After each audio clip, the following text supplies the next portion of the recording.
Hi, good afternoon. My name is Deborah Scott. I'm the Executive Director of Georgia Stand Up. Woohoo! Stand Up.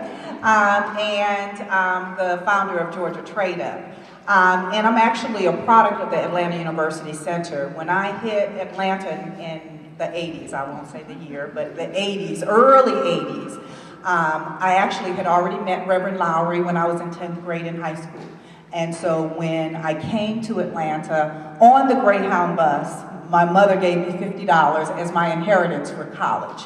So I lived right up the street my first 15 years in the city of Atlanta. So Vine City was my first neighborhood. And I was actually on the first Vine City housing ministry back in the 80s. I was across the street living in Friendship Apartments when the first dome went up. And from the time I hit Atlanta, I've always been involved because I recognize that I am because we are, and therefore I am. I didn't understand why there was a disconnect between the community and the schools. So I sided with the community very early on when I first hit Atlanta.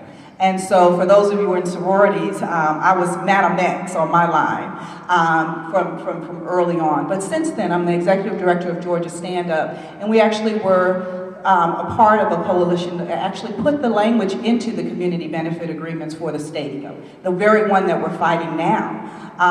And so part of what we do at Stand Up is we utilize the expertise of the students that are in the community, but we really want it to be in a service learning capacity. We want students to actually dig deep and deeply engage in these issues. So we partnered with Michael Dobbins for the studio we did back in Fort McPherson. We always have interns. I have interns here and former interns here right now from all of the schools. So the way we built our organization, because we did not have any money, was really through the sweat of interns. So the research capacity that you have, the communities around here need that. If you're willing to come out of your universities and really lend your expertise to the communities, they need it and want it and would like it. But I do have some suggestions and some recommendations based on some other conversations we've been having. So these neighborhoods are surrounded by these great universities, Atlanta University Center, part of Clark Atlanta, Georgia Tech, you have Georgia State, but then you also have the World Congress Center.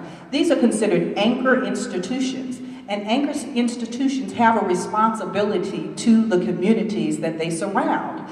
And so a quick story, in Cleveland, the anchor institutions were the hospitals.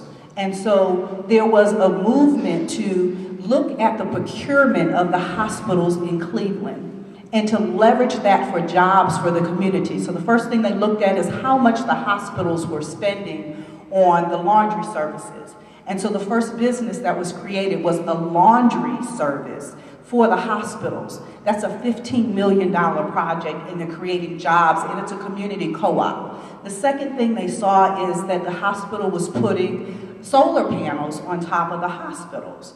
And so then they hired the company that came out of the community to actually put those solar panels on the hospitals. And then the third thing is they looked at how much was being spent on the food in the cafeterias of the hospitals. And so they decided to have greenhouses. So they amassed 10 acres of land and put a greenhouse in the middle of Cleveland. And anybody here from Cleveland?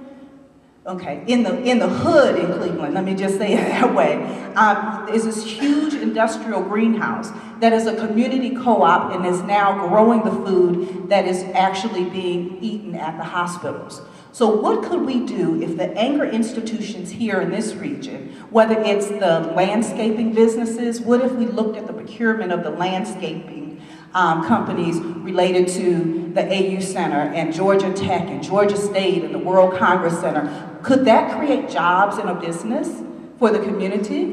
What if we looked at how much food was being trucked through and by the neighborhoods, and they don't even get to eat any of it, going to the World Congress Center. And at the end of the day, people don't get to eat that food because they throw it out, right? So what if we had food trucks at the end of the night as a community business to actually pull that food out and reserve it to the community, free or at very low cost? There are things that we can do with our creative minds if we will have the will and put our hearts and our minds together to come up with these institutions. It's all about working together in collaboration. So what I challenge you to do is, just like you have those study sessions, is think about what business could actually come from you as a student that could actually help and work with the community, and at the same time the community getting together to say what businesses do we need and do we want, and partner together. So one example could be at the end of the school year, how many of the students actually throw away a whole bunch of stuff from their dormitories because they don't want to take it home? Right? So what if that week we were able to back up trucks and then the community was able to resell that or to reuse those products ourselves? Students, I know I was a college student, we threw away a lot of food, a lot of clothes, all of those things. But do you think about, could that be reused in another way in the community? So what I challenge you to do is come outside the walls of your institutions and really not just service learning and learn about the community and study the community, but really work with the communities to figure out businesses that will not just give a person a bite to eat one day, but actually change their life by helping to create a business.